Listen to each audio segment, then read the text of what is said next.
As you guys can see from the title of this video, Marcus Stroman has been snatched by the Cubs from the Mets.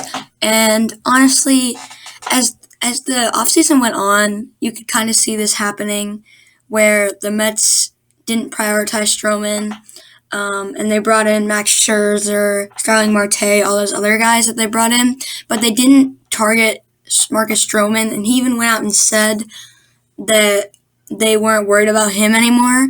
So I think he just took that into his own hands. And right before the deadline for signings for a while, he has signed with the Chicago Cubs. And today in this video, I'm just going to talk about it, give you my thoughts on how this happened, what he's going to do for the Cubs, and we're going to get right into it. So as you guys can see right here on this article, I'm just going to read you guys what Marcus Stroman tweeted about 4 days before he got traded. And I think this set a lot of Mets fans off just because I know the Mets fans want him back because he was by far the best pitcher in 2021 for them. But what he said really set a lot of people off, I think. And I'm just going to tell you why I think that. So we're going to get right into it. I would love to be back on the squad next year. I've proven that I can pitch and why others usually crumble under the New York pressure. However, I know a source who says the front office rather the other pitchers on the market. I'm going to dominate wherever I end up.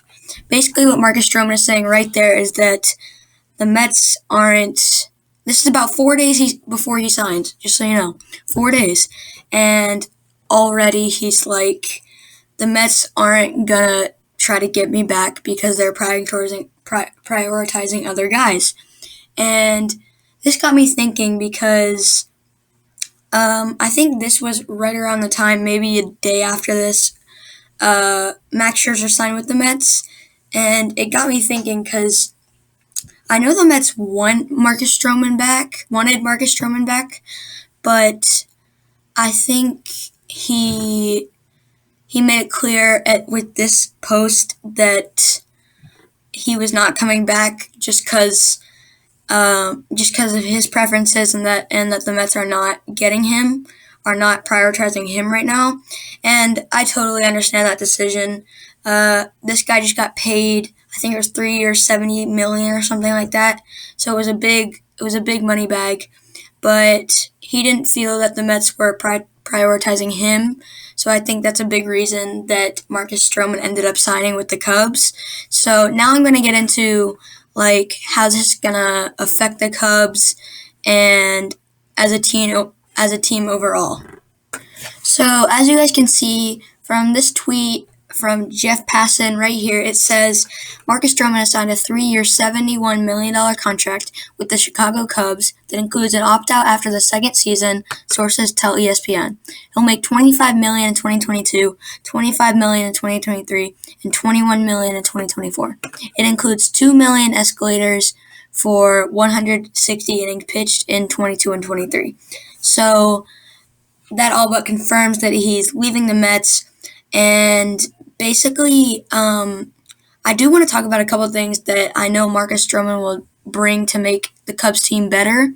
Right now, they have a very young staff, in my opinion, and not many guys that really stand out to you. And I think Marcus Stroman really just brings a lot of fire in his personality to the Cubs, and he brings a pitcher that everybody can look up to. And that's one thing.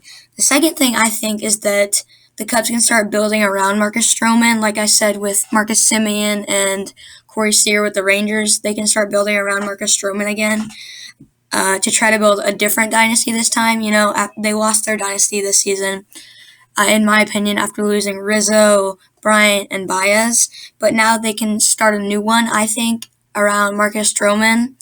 And who knows, maybe they can somehow get in the playoffs in the next couple of years. I don't know if it'll happen. I don't think it will happen. But the Cubs can surprise you. They have a lot of young, strong talent. And to be honest, I really like the signing by the Cubs, by Marcus Stroman, by everybody involved, because Marcus Stroman is getting paid these next 3 seasons. And it's a lot of money. $71 million contract for 3 years. that is about half of what Max Scherzer got paid, and I know that that's kind of not a very good comparison. But when you think about how good Max Scherzer is, being half as good as Max Scherzer is really, really good. And honestly, I think Marcus Stroman is more than half as good as Max Scherzer. I think he's maybe 70%, 65% as good. But either way, this gives the Cubs a great pitcher to build around. Marcus Stroman's a great guy to be around, I think. Brings fire to the clubhouse. I really love his antics on the mound because he gets really excited and it just brings joy to the team, to any team he's on. And it's going to build this rotation, this young Cubs rotation. And I'm going to sign off right now for you guys. I'm going to sign off right now. And I hope you guys have a great rest of your day, whatever you're doing. Be nice. Share this. Like it. Comment. And YouTube recommends this. You watch this video, and so do I. I'll see you guys later. Bye.